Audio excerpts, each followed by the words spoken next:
for me.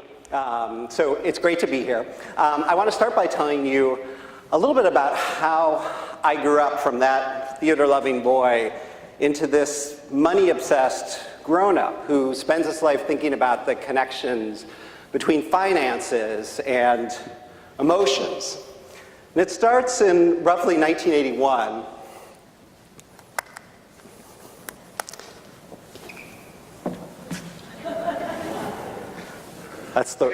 Did somebody? It starts in 1981 in my living room in Chicago. I went to Francis Parker School in Chicago, a great progressive private school. Right around that time, my parents came to me, 5th or 6th grade, and told me that they were getting divorced. If this has happened to you, you know that it can be a very difficult situation financially. You take one family, one household, you turn it into two. That's a very expensive proposition.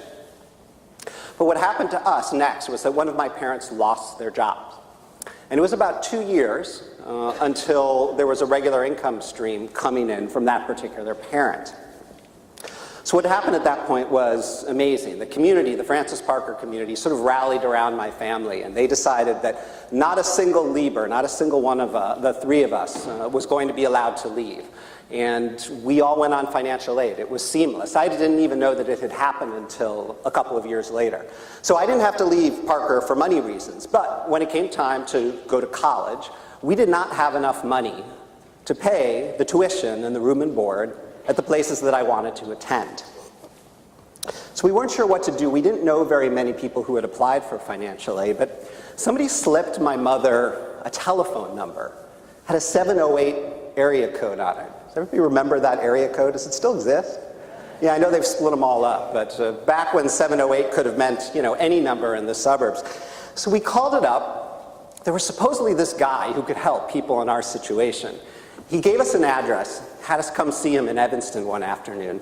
Turned out this guy was the assistant director of financial aid at Northwestern University. And he ushered us in his side door at 5:01 one afternoon when all of his colleagues had gone home for the night. He closed the door behind him in his office, and we dropped, I think it was $100 in cash on his table. And he proceeded to tell us all of the secrets of the financial aid system.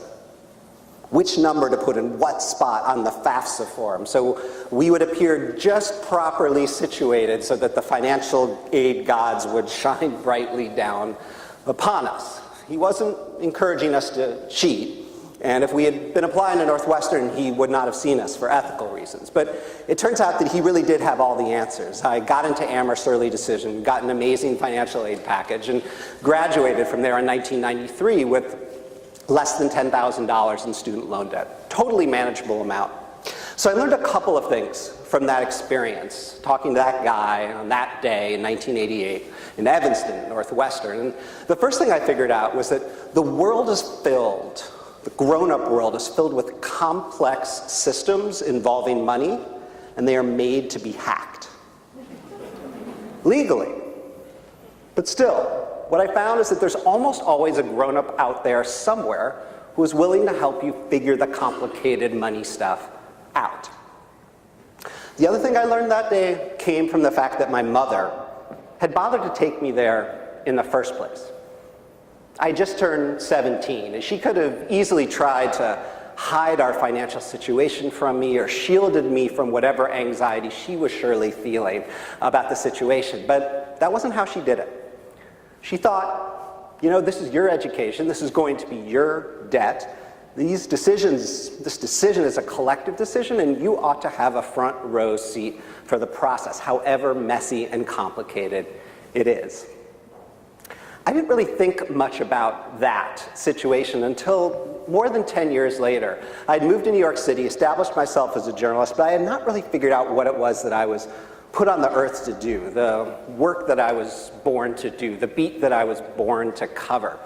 And I was interviewing for a job at the Wall Street Journal in 2002 when they were launching their consumer news section, personal journal section. And they asked me some really weird questions in the interview. They wanted to know all about the consumer snafus that I had conquered in my own personal life.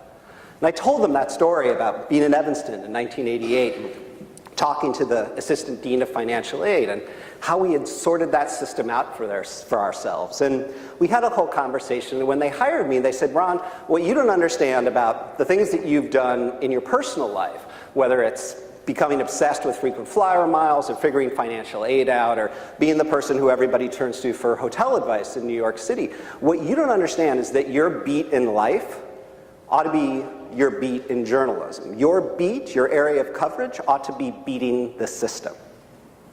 And as soon as they said that to me, a whole bunch of doors and windows flew open in my head. And pretty soon I was the guy who wrote the stories for the paper about how to return your wedding gifts for cash.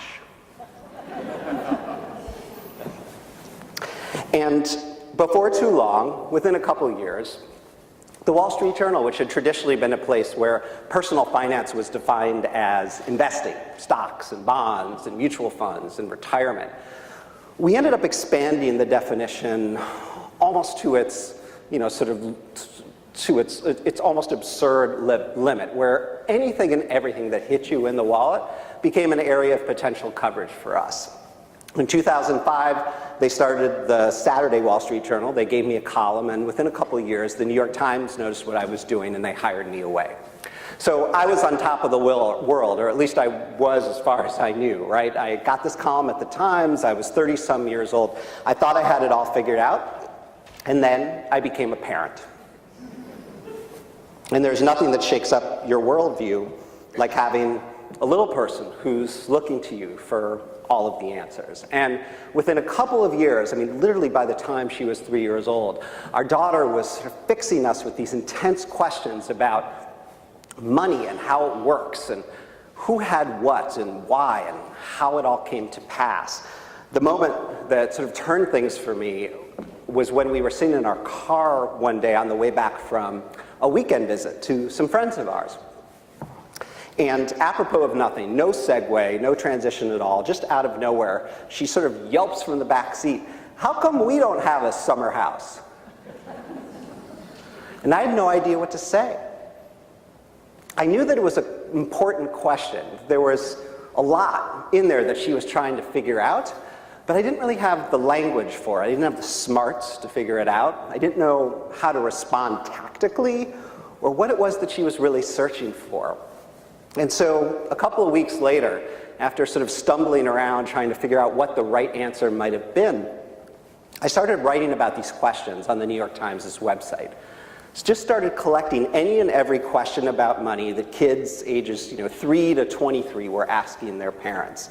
And I worked out these sort of rough drafts of answers, scripts really, that readers could use in their own lives. And people came and they commented, and we came up with some pretty good answers.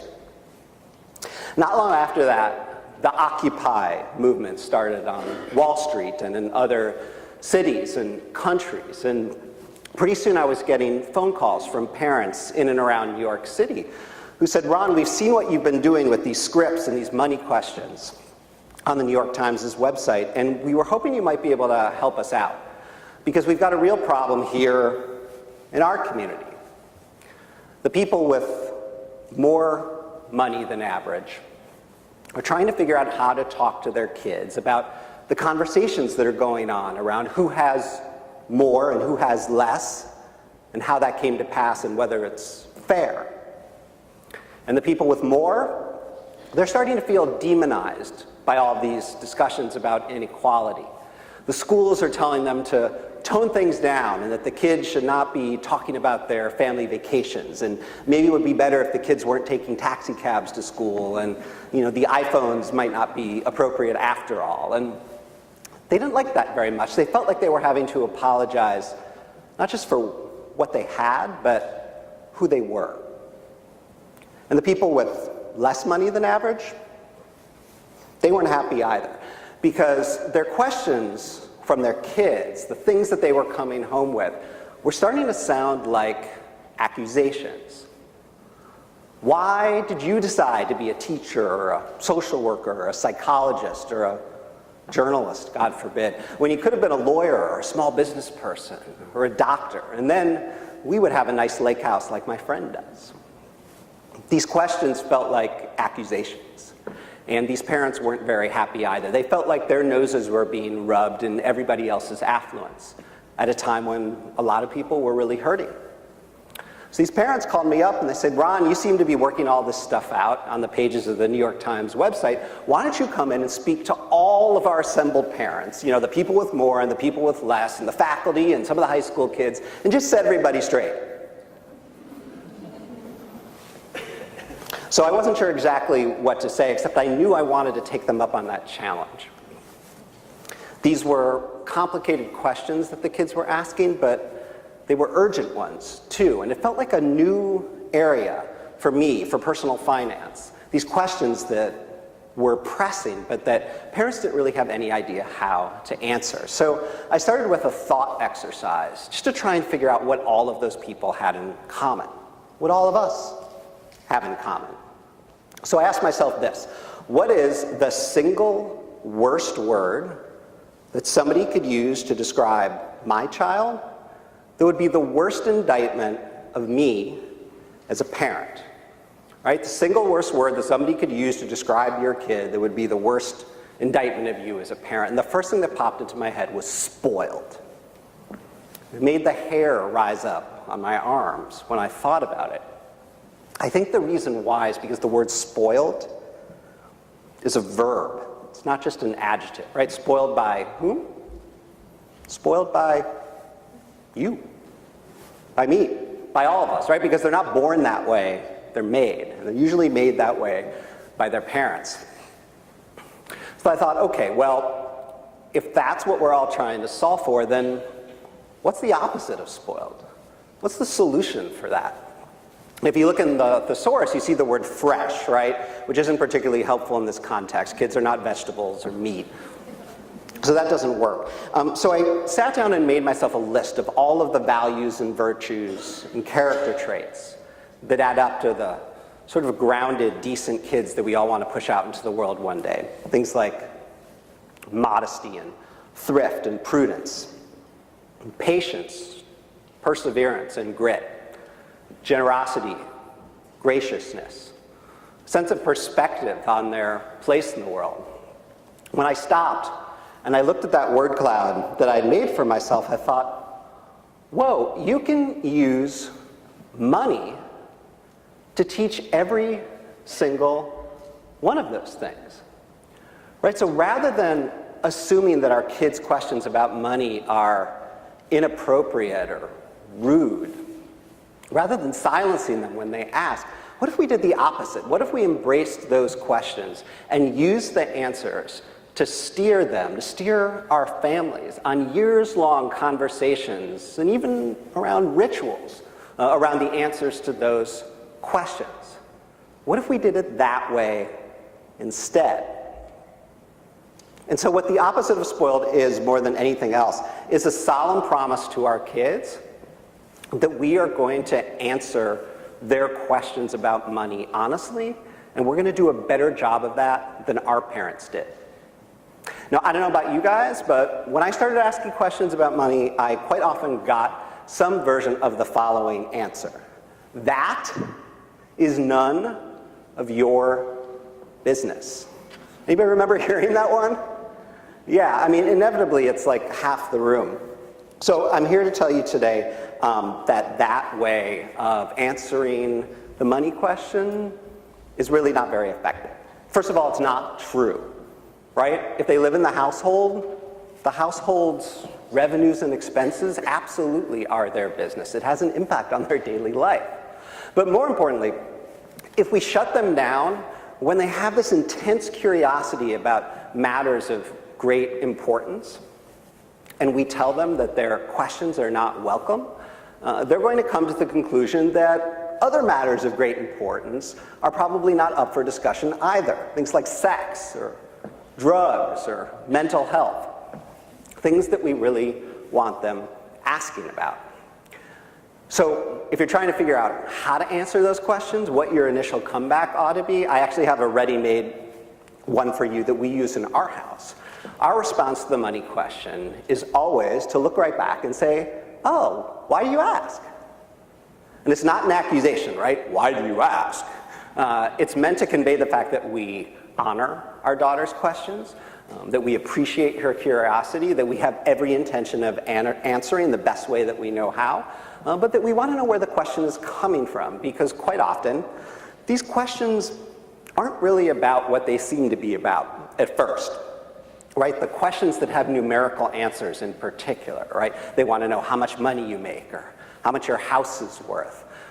The younger kids don't generally have the math skills to get 5 or 6 or 7-figure numbers. And even the ones that do have the skills, they don't have the context, right? So when you ask, why do you ask? There's often a reason that the child is wondering. And if you can get to the bottom of that, what you'll find quite often is that what they're really asking is some version of this question. Are we okay? Am I normal? And if we have more or less of this or that thing than everyone else, is that okay? Or have we done something wrong here? So that's why you want to ask, why do you ask? Because quite often the questions are very different from the ones that initially come out of their mouths. All right, so these are the 3 jars. I put them on the cover of The Opposite of Spoiled for a reason. First of all, I think that they're terrific tools to use as receptacles for allowance. We'll talk about allowance a little more in a moment, but I always get a lot of questions about, how much, starting when, used for what. So let me just give you a few quick bullet points on all of that. I think it's time to start allowance with kids whenever they start asking for things. It can be as early as 3 or 4, as soon as they know that money is not something to tear up and turn into an art project, which some 2- and 3-year-olds will do. I've seen some of the art projects, people send them to me. They're very funny, unless they start with $20 bills and then they're not so funny. So you start with an amount of money that's roughly equivalent to their age. So if they're 5 or 6 years old, maybe you do $5 or $6 a week, divided roughly equally between the 3 jars. And then they use that money over time for things that they want to spend on, save for, or give to. It's as simple and as complicated as that, because the other thing that these jars do is that they're the stand-in for all of those values that we were talking about before, right? So spending is really just another way to talk about prudence and thrift and modesty. And in this instance, I'm not talking about being cheap or even encouraging it. I think what we want our kids to do over time, over 5 and 10 and 15 years of managing their own money before we kick them out into the world, we want them to learn to spend large amounts of money on the things that make them happiest, and not fritter money away on mindless wallet dives and things that are ultimately meaningless. For grown-ups, most of the research has shown that the more money we spend on experiences as opposed to stuff, the happier we are. The research is still out on children, but I'm inclined to believe that the same thing is true. It's better to do things than to have things.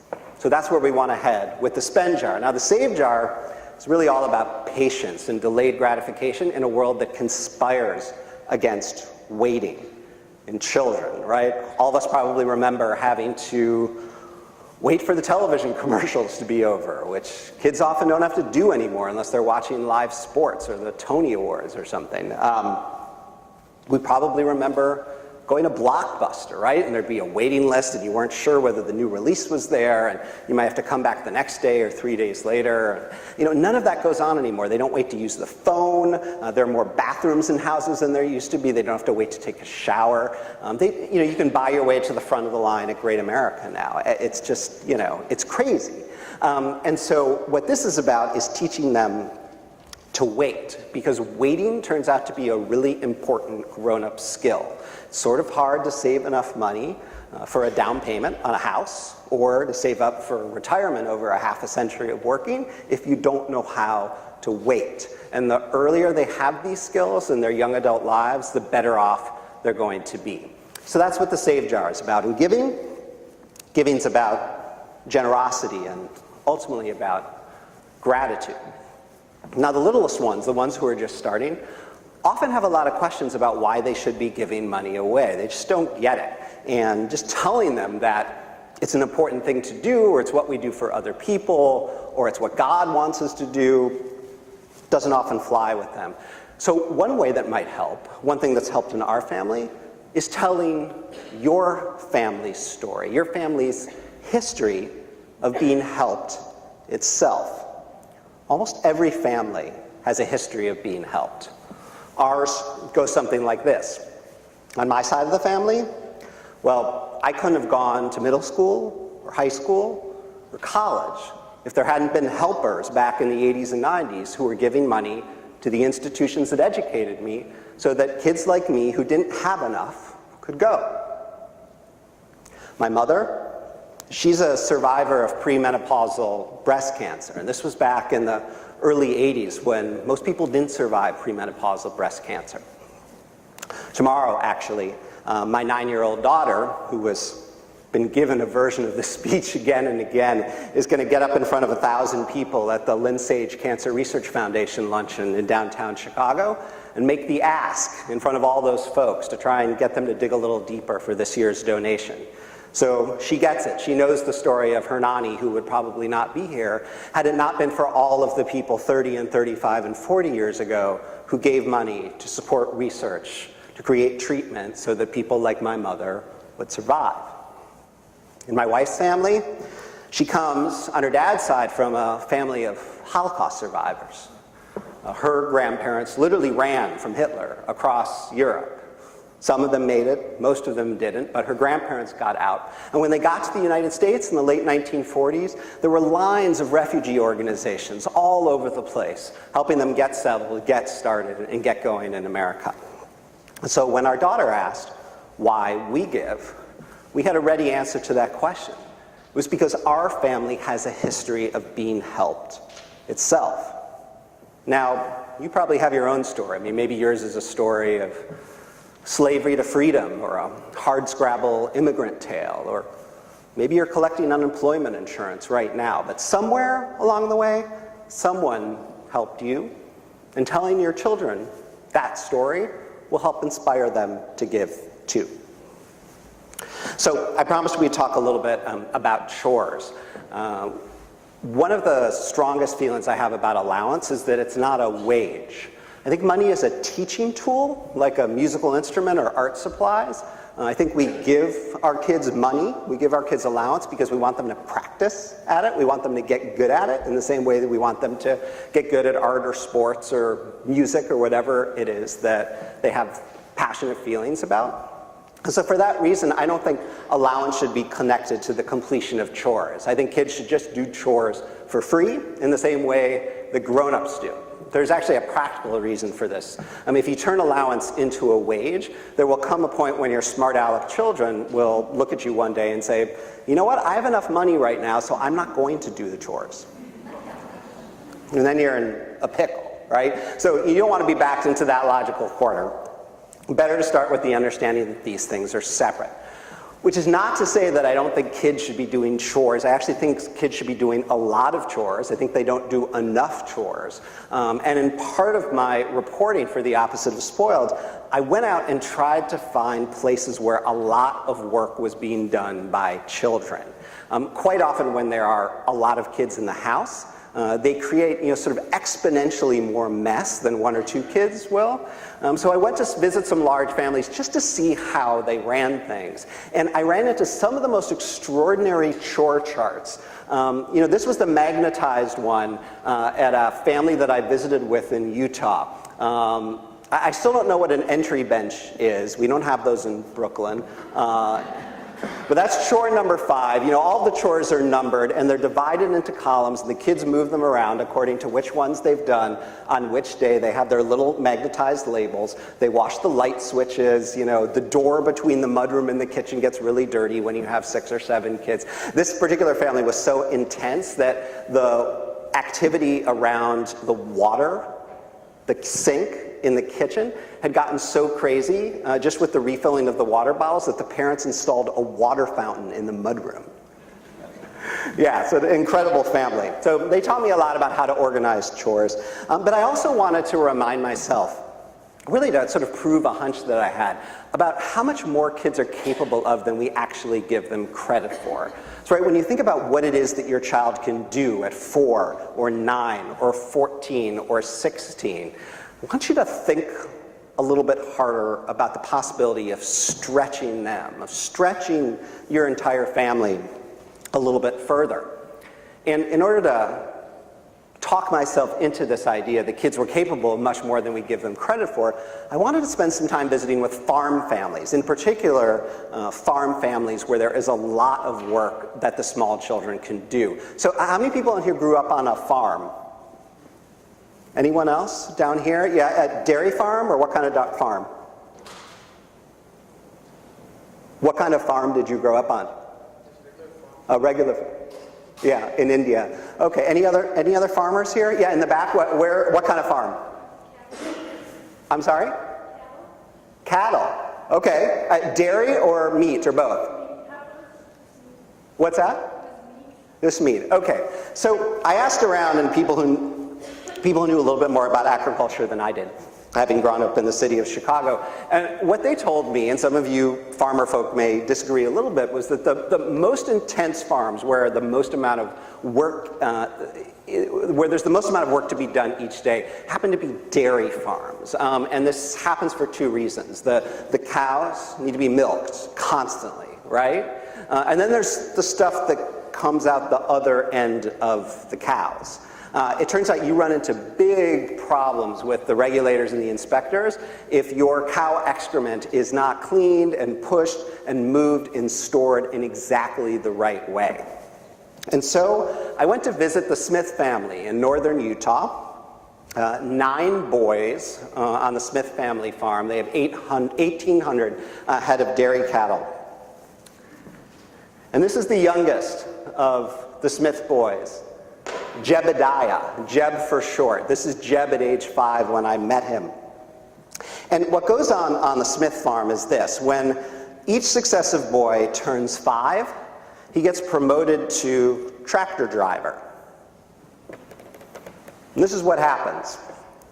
On the 5th birthday, young Jeb, he got picked up and put on top of this giant tractor, not big enough, not small enough so that he could climb up on his own, right? So they put him up there, they put the thing in gear, and his job is to keep the tractor straight. So off it goes at 1 mile per hour, and he's up there with his hands on the wheel, trying to keep the thing straight. And it's creeping forward in these long lines of pens where the calves, where the baby cows live. And the 7-year-old brother and the 9-year-old brother is behind him, taking the bottles off of the cart that's behind the tractor and putting each successive bottle into the individual calf pens so the calves can drink the milk from the cows. And the bottles have been filled by the 11-year-old and the 13-year-old back in the dairy barn with the milk that came from the milking machine that's run by the 15-year-old and the 17-year-old brother. They do this each and every day, twice a day, 6 days a week. They take Sundays off. And the tractor driving is not Jeb's only job.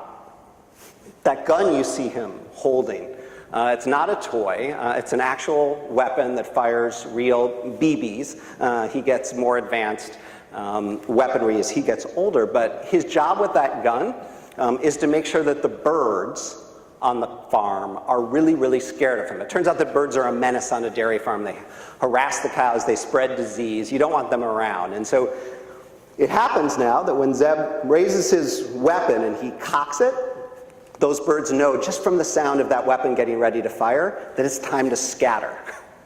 And so that's part of his job too, to make sure the birds are really, really scared. He gets paid for his work. His parents have decided that given that they would need to hire at least 1, possibly 2 other full-time farm workers to do all of the work that the boys do, that the boys should get paid. And so he gets a paycheck, and every other week he goes down to the local community savings bank and he deposits it. The chores around the house, the boys do for free. So again, 5 years old, firing a weapon, driving a tractor. Your 10-year-olds and your 14-year-olds, and especially your 17-year-olds, are capable of a lot more than you are probably asking them of. Now, I understand that you may have no need for advanced weaponry in your backyards. There may not be cows to milk or even chickens laying eggs. Does the zoning allow for chickens around these parts? All right, so some of you have egg gathering to do, but you probably don't have a very big flock. So, if you're looking for another way to think about this, one of the best examples I've seen in popular culture in the last couple of years has been the television show MasterChef Junior. Do any of you watch that with your family? Yeah, right? So, Gordon Ramsay, reality show, a bunch of really adorable 8 and 10 and 12-year-olds all competing with one another to make the best possible dishes in the kitchen for Gordon and his sidekicks. To me, the lesson of that show is that our kids absolutely can and should be making us dinner. I didn't come up with this idea myself. It wasn't some revelation that sort of popped over my head like a light bulb while we were watching. It was from the reaction of my daughter. She watched that show and she said, I can do that. And it turns out, with a tiny bit of supervision and a little bit of training, she could. She can make basic meals, the things that she liked to eat. And once she got a taste of that, literally, she wanted to do more. And now, she can cook us meals. So I'm here to tell you tonight that your kids can too. And that ought to be one of their chores that they do for free, because you do a lot of chores for free too. And doing chores, doing work around the house, and making sure that things are orderly and well taken care of is just part of the way that we express our love for one another. All right, so let's go back and drill down some more on some of those jars. I want to talk a little bit about spending. What are you all laughing at? Do those boots look familiar to anybody here? Yeah, all right. Is there anybody in the room who's never heard of hunter boots?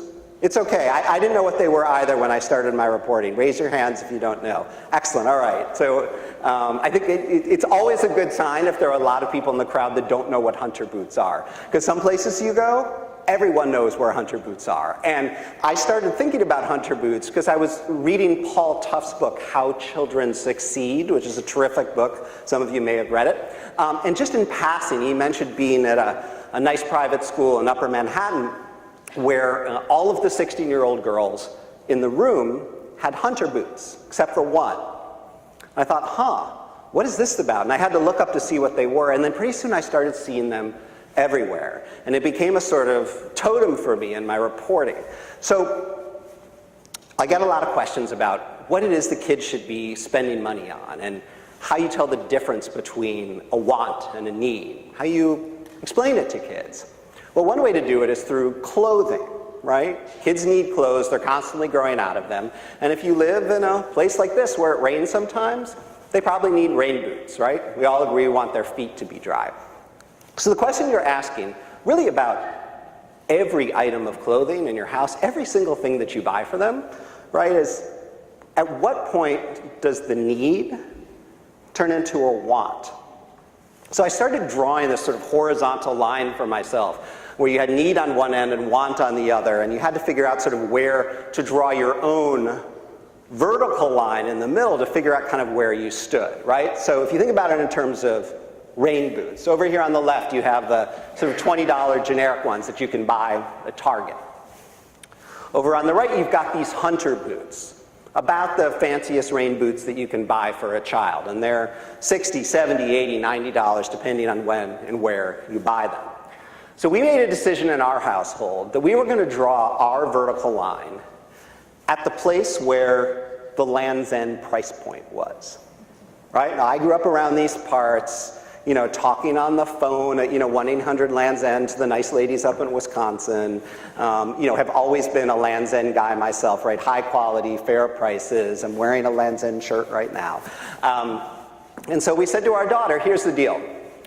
We are willing to buy you rain boots at Land's End for $40 or $45, or whatever the equivalent is at some other store, the $40 or $45 version of the rain boots that you definitely need. And if you want the hunter boots, or something else that's fancier than whatever it is that Land's End costs, if you want to go over to the right side of the Land's End line, you're going to have to pay for the difference yourself. It'll come out of your allowance, it'll come out of extra money that you earn, it'll come out of money that you get on your birthday or the holidays, but this is our definition of need, and where need turns into want in the rain boot category.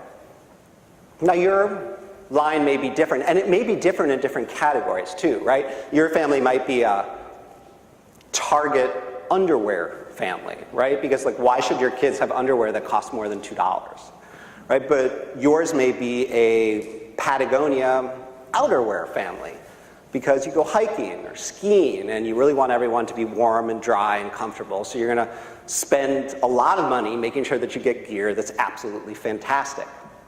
No judgments here. To me, the only bad line is the one that isn't explained to kids, because if they don't know how you're making these decisions, they're just going to be confused. And how will they know how to make decisions themselves once you start giving them more leeway?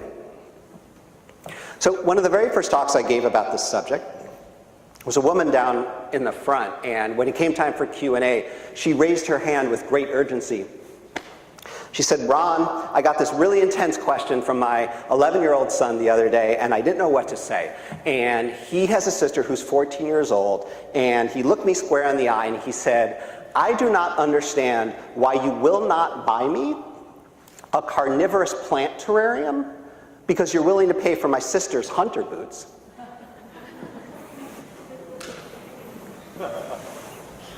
She said, "What was I supposed to say?"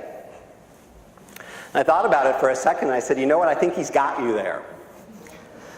Because the carnivorous plant terrarium, that's a tool for learning, right? It's botany, plant science, hydrology, insects, behavior. He wanted to nurture this thing and study it and learn from it.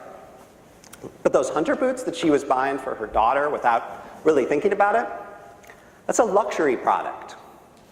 Not that there's anything wrong with those, right? But these two things aren't even in remotely the same category. So anyway, the deal we made right there in the moment was that she was going to go out and buy her son the carnivorous plant terrarium the very next day, but that he was going to be responsible for supplying the flies.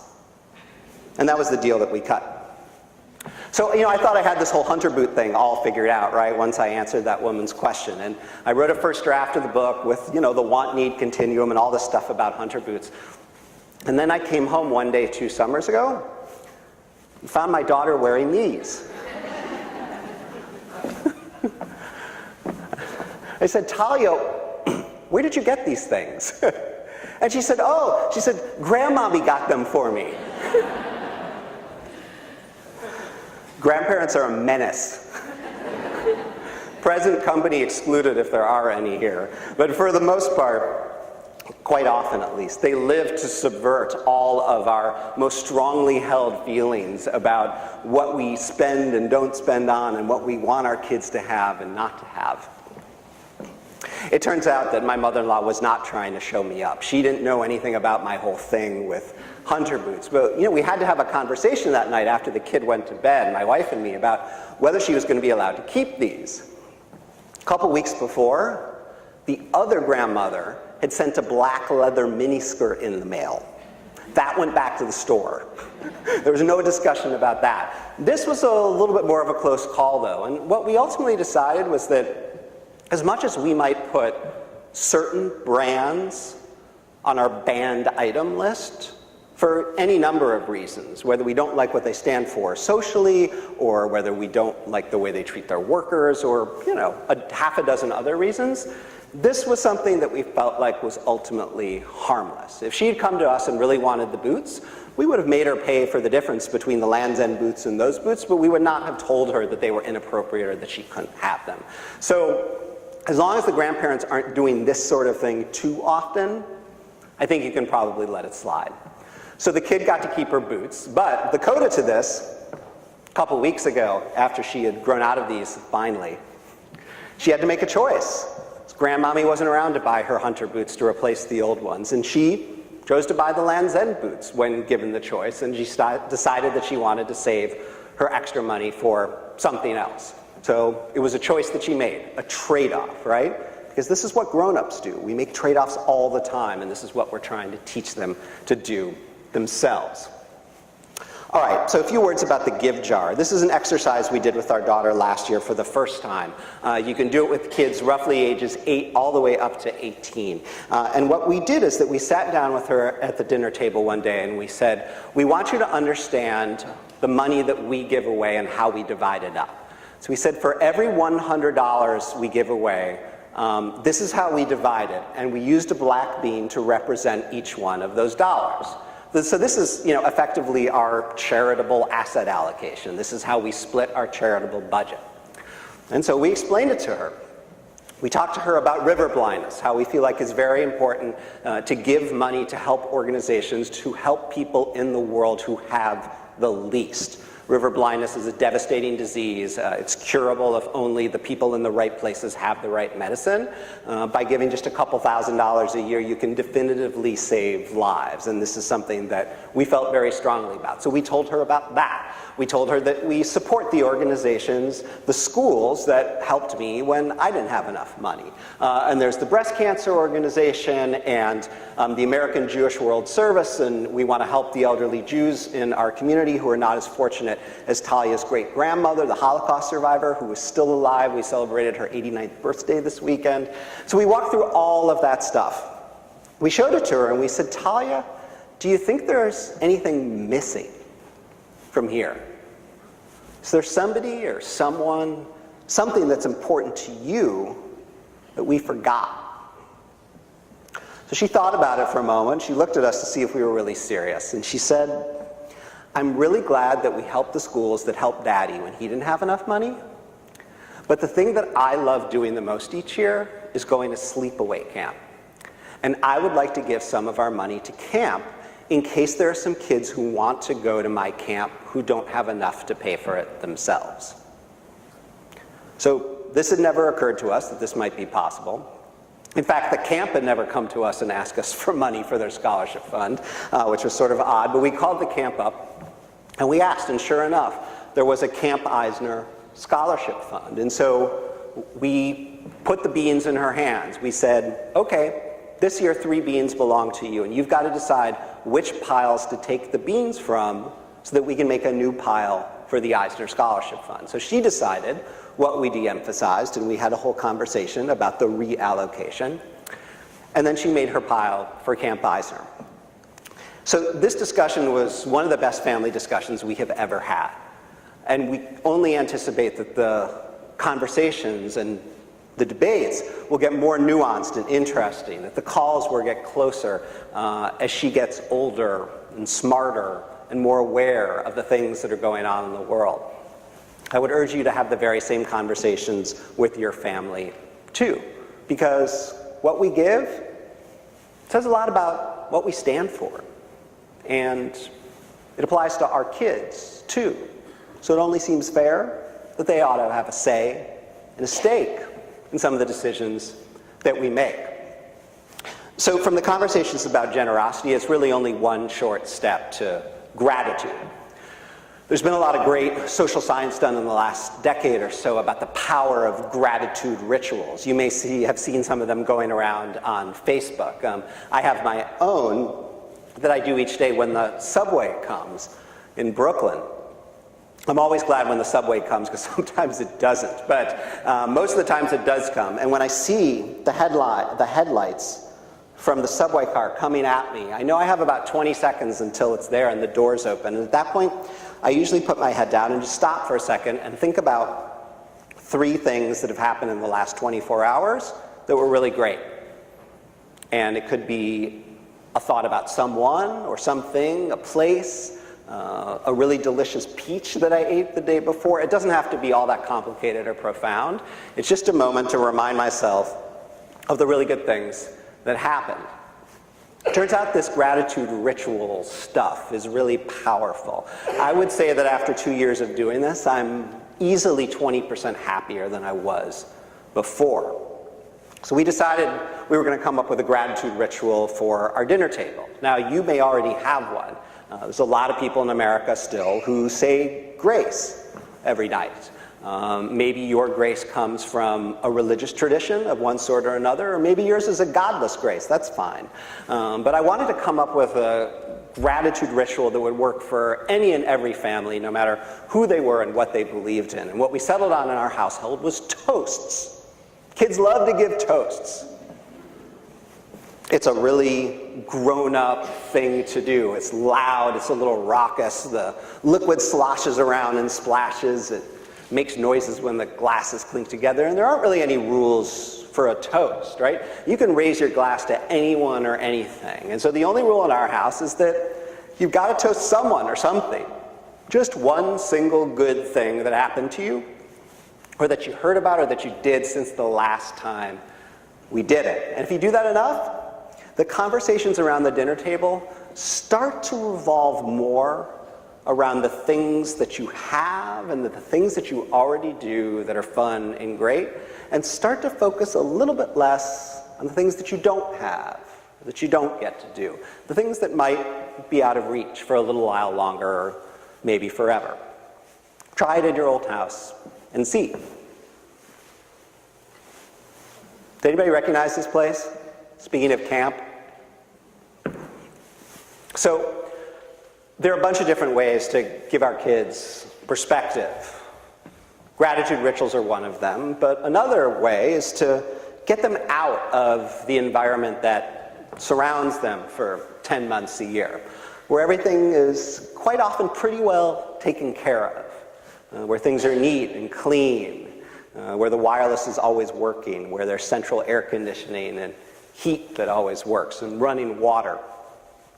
And as I went out and looked for perspective-making institutions where we might send our children in the summer, I found myself searching for the sorts of camps that are not so much back to nature as they are back to the land, or back 50 years, or 100 even, back to when there wasn't electricity or running water, indoor plumbing. I found the best version of this that I know of at a place called Pine Island. It's a 2.5 acre island in the middle of a lake in the middle of the state of Maine. Pine Island has about 90 boys who go out there each summer for 6.5 weeks at a time. They live in open-sided tents. They bathe naked in the lake with biodegradable soap. The boaters have learned to avert their eyes over the years. But the thing that the boys love taking you to do when you go to visit Pine Island for the very first time, they love taking you to go to the bathroom. This is the perch. That's how they refer to it there. It's the largest compostable toilet I have ever seen.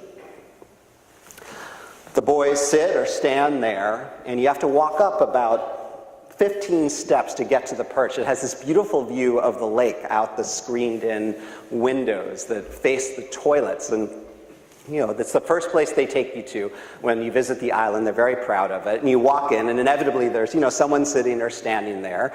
And, they sort of wave hello to you, and you sort of wave hello to them, right? And they say, would you like to go to the bathroom? And you say, oh, maybe I'll come back later, right? So I asked the camp's director, Ben Swan, what this was all about, this perch, this bathroom with no doors. And he said, Ron, we get a lot of kids here from New Canaan, Connecticut. Now, New Canaan is, an upper middle class suburb like any other one, like this one, or, Highland Park or Palo Alto. Name your favorite suburb. He said, the problem with New Canaan is that nobody needs you in New Canaan. But here on the island, where there's no power and there's only running water in the mess hall, where there are no sides to the tents, where there's no place to bathe except in the lake, where there's no computers or spring-loaded aerobics floors or jet skis on the lake or trampolines, he said, the only fun we have here on Pine Island is the fun that we create together. That's why everyone is needed. He said, so we don't need all that other stuff. We don't even need walls in the bathroom or stalls. The only thing that we need here is each other. To me, that was profound. I thought, wow, I would like to have my daughter go someplace like that, where everything that surrounds her during the year is stripped away, and at the end of the summer, she just might come to the conclusion that all of that stuff that she has and that she gets to do during the year isn't actually necessary. Now, there are other ways to remove kids from all that surrounds them during the normal school year. Maybe some of you vacation in places like this with swimming pools with a graduated edge and a person who brings a fruity drink with an umbrella in it to your son or daughter. I've vacationed in places like that before, no knocking them. But I wanted to tell you about a story that I heard from a family that I spoke to when I was doing my reporting. This is a family where they were entirely self-made. The mother and the father had grown up in the outer boroughs of New York City, Queens, Staten Island, working class backgrounds. They'd earned everything that they'd had and done exceptionally well. The father worked in private equity, the mother was a partner at a law firm. They had a very nice life and a very busy life. And when they went on vacation, which was only 2 weeks a year, they went to the Four Seasons because they wanted everything taken care of and they just did not want to have to worry or plan or anything. So this made perfect sense to those parents. They felt like they got a lot of value out of those trips. But one day they were sitting at breakfast at home in Manhattan, and the 7-year-old son and the 9-year-old daughter were talking to one another, and they were just sort of sitting and idly comparing all of the various poolside amenities at the Four Seasons resorts that they had been to decide which one was best. Was it the place where they sprayed the Evian on your face? Or was it the place where they brought you the fresh pineapple on a stick and served it to you on a tray? And these parents were listening to this and they were horrified. They knew it wasn't the kids' fault. They said to themselves, what have we done here? And so they made a very interesting move at that point. They did not cancel the Four Seasons vacations that they already had planned. They did not want to give those up. They felt like they deserved them. They had worked hard for them, and they were going to continue to go. But what they did start doing was they started sending that 7-year-old and 9-year-old on other vacations with other relatives in the extended family. And that family that still lived in Brooklyn and still lived in Queens, they traveled very differently. They got into their cars, they drove very long distances, they stayed in motels, and they visited national parks. And it turns out after a couple years of that, those kids, now a couple years older, liked the trips with their extended family better than they liked the Four Seasons trips. So their parents were very pleased with this result, but they had no idea why it was so. So they asked the younger boy what the deal was, and he said, you guys don't understand. When we go away with Nana and Papa, he said, whenever I get thirsty, I can just put $1 in the vending machine at the motel, and out pops a Coke, and I can open it up, and it fizzes all over the place, and even if it makes the mess, nobody gets angry at me, and nobody bothers me about it. So when I'm with you guys, I have to ask some person in a uniform to bring me a drink, and they have to sign a piece of paper for it, and then we get a bill for $12 and you get angry at me.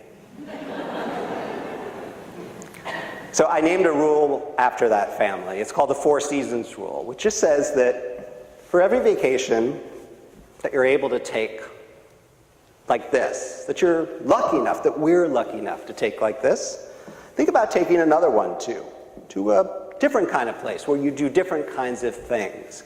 Or when you do find yourself at a great place like this, think about how you can get off campus for a little while, to see the local soccer team play, take public transportation to get there, and eat in a restaurant where nobody speaks English or there aren't any other tourists.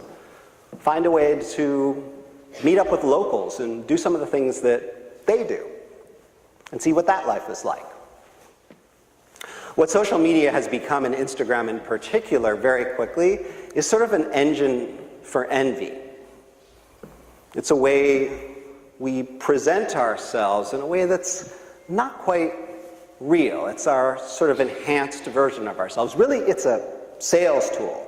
It's like, look at me and my great life with all of my friends that used to be your friends, but now they're hanging out with me, and so I'm going to put a picture of it on Instagram so you can see that, and we're at a party that you're not invited to, doing things that you can't afford, and you're at home with your nose literally pressed up against the iPad glass, and you wish you were here with me.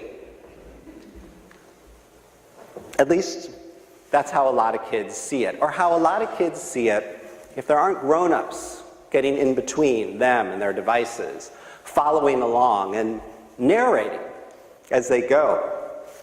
One of the best tools for kind of getting in the way between your kids and all of the commercial messages that come at them, each and every moment practically, is to take some time every so often to just kind of dictate along as the commercials are playing on television, if you manage to catch some, or as you see the ads with the billboards, and you just get in between them and whatever commercial message is coming at them, and you mock it mercilessly.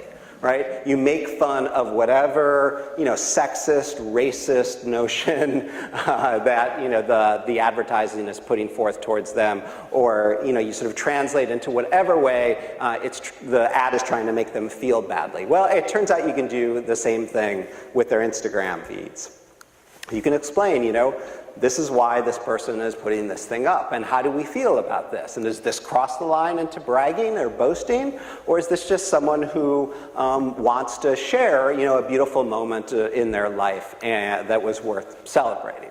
And so you have these conversations as much as you possibly can. I'm not much in favor of banning access to social media. We need to have these conversations with them so that they know that social media, more than anything else, is a sales tool. It's a way to enhance ourselves. And the sooner our kids understand that that's how many kids use it, the more healthy their relationship with it will be. So our kids are going to see a lot of things. They're going to see a lot of commercial messages. They're going to see people on Instagram talking about all of the things that they bought. They're going to see the YouTube haul videos. People seen those? H-A-U-L haul videos, right? Where kids come home and they empty out their bags from, Forever 21 or H&M or Justice or whatever, and they show off and unpack all of the, great cheap things they bought and try them on. There are kids out there, teenagers literally, who are making hundreds of thousands of dollars from all of the advertising that comes in from their YouTube haul videos that all these other kids want to watch so everybody can see what everybody else got, right? So one way or another, whether it's from the TV commercials that they may not see anymore or these haul videos or Instagram, our kids are going to want stuff, and we're going to have these conversations about the things that they want, right? One of the things that they want earliest, one of the most expensive things that they want earliest, is an iPhone.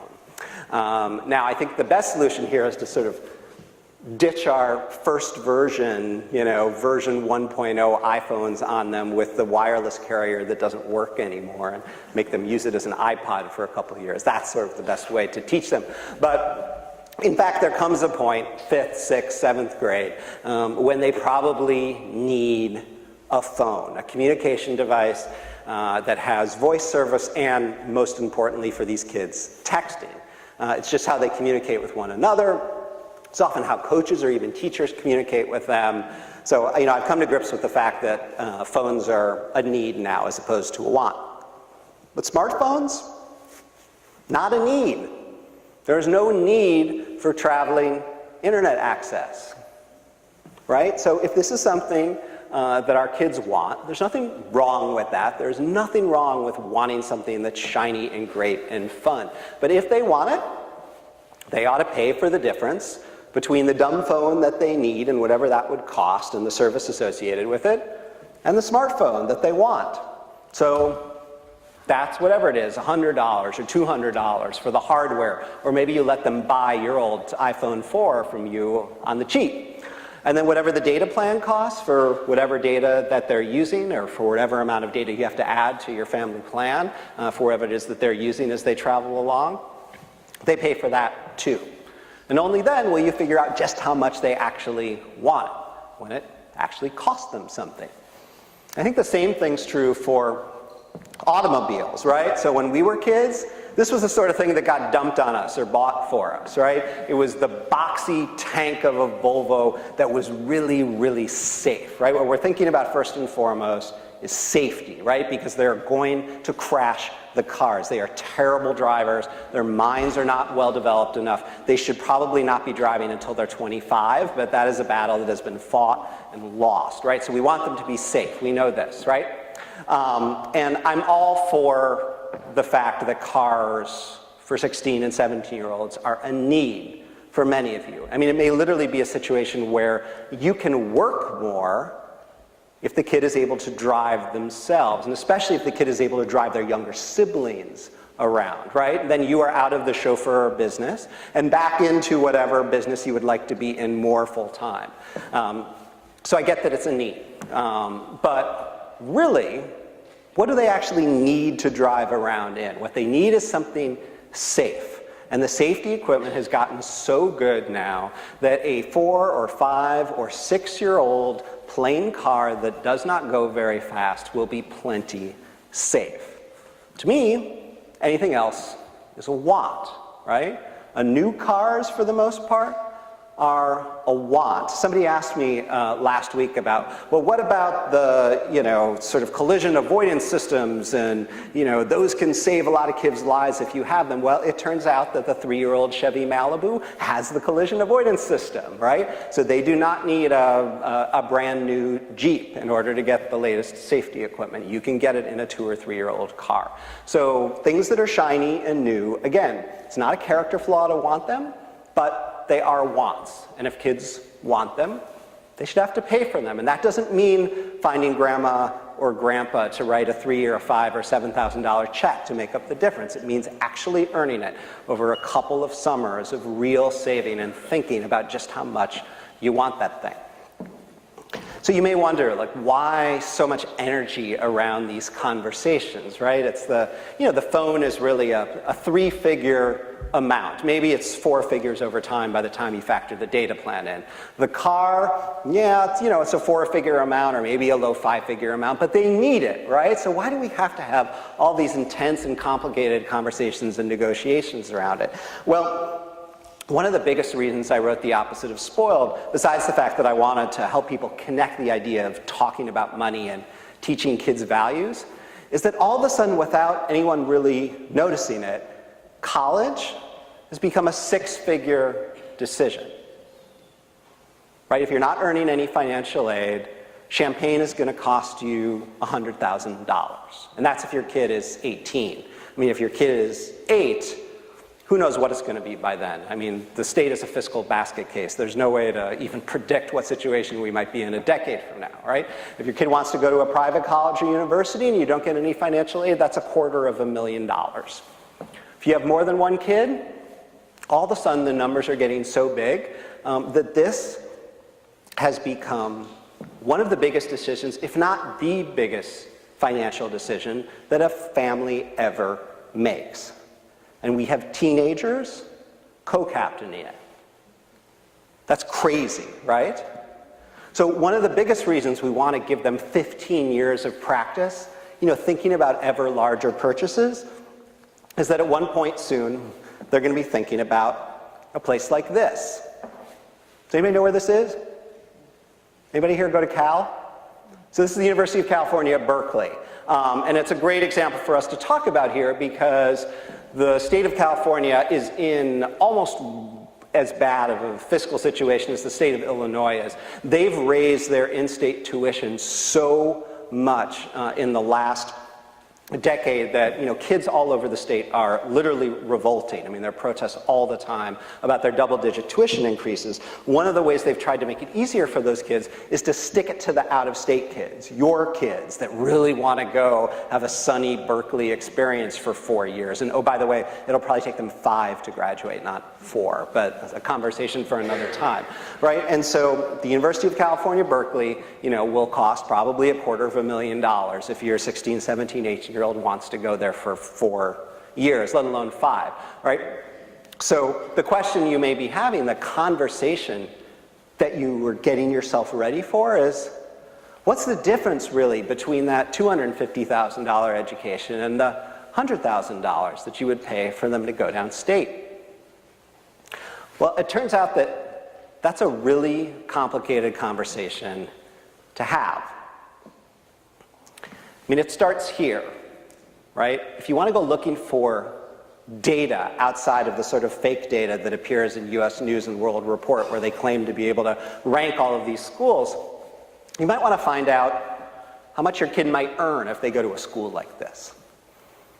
So I would argue that that's not the best way to make a decision about where your kids should spend the next 4 years of their lives, whether the mid-career Berkeley graduate is making $82,000 and the mid-career Champaign graduate is making $72,000. I'm not sure that's how we should split a tie between those two schools. But if you decide to use the salary data to make that decision, what you'll find is that a lot of that data is self-reported. So the people who are doing well report, and the people who aren't don't. The federal government just released a data set on graduates of various colleges and what they're earning, but all of that data comes only from the people who are on financial aid. So again, it's a limited set of data, right? So that's one way you could try and make the decision. So let's say that way of making the decision is not appealing to you, and you're thinking, all right, well, again, this difference is $150,000 per child if my child does not get any financial aid, the difference between $250,000 for Berkeley and $100,000 to go downstate. So I want to know what my kid's going to learn. Well, it turns out there's no data on that at all, because they don't test the kids on the way in, and they don't test the kids on the way out. So they have no idea what they're learning. And we don't either.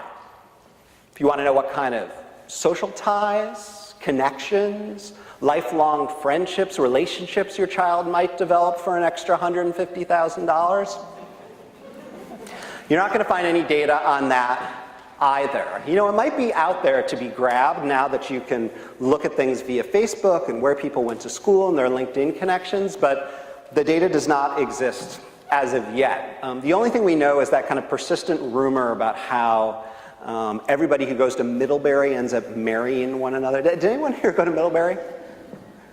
No, right? So, there's this myth out there, who knows if it's true, that if you're looking for a lifelong spouse or partner, the best place to go to college is Middlebury, because they all kind of interbreed there. But you may not be looking to marry off your son or daughter, right? So what you may really be worried about is, how is my kid going to develop as a person? Will they be more well-adjusted? Will they be happier after 4 or 5 years at this place? And which school produces the kids who are most well-adjusted when they came out? Schools aren't testing for that either, right? So again, right, biggest financial decision that a family may ever make, no data around this at all. You can get all the data you want on that Volvo or the Chevy Malibu from Consumer Reports. In 5 minutes, you have everything you need. But this decision, the one where there's a $150,000 after-tax difference per child in the schools that your kid may be choosing between, we don't have any data on it at all, and the colleges like it that way. And they like it that way because they know that without the data, most of us, and our kids in particular, who will look up at us with their googly eyes or look down at us by the time they're 6 feet tall, will cry and weep and beg to go to the more expensive school, and that will usually happen because of snobbery.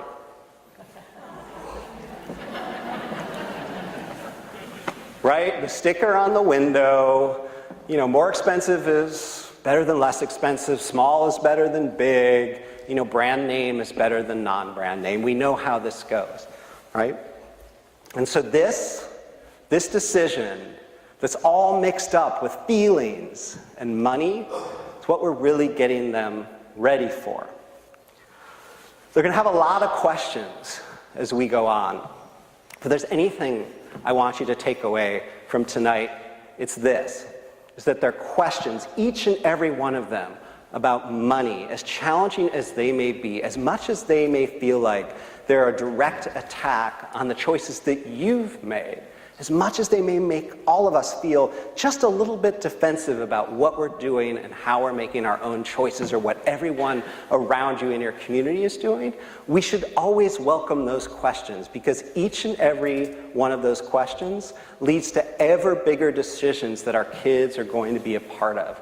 And all of those answers can help them figure out what we stand for and all of the values and virtues and character traits we want to imprint upon them as we push them out into the world.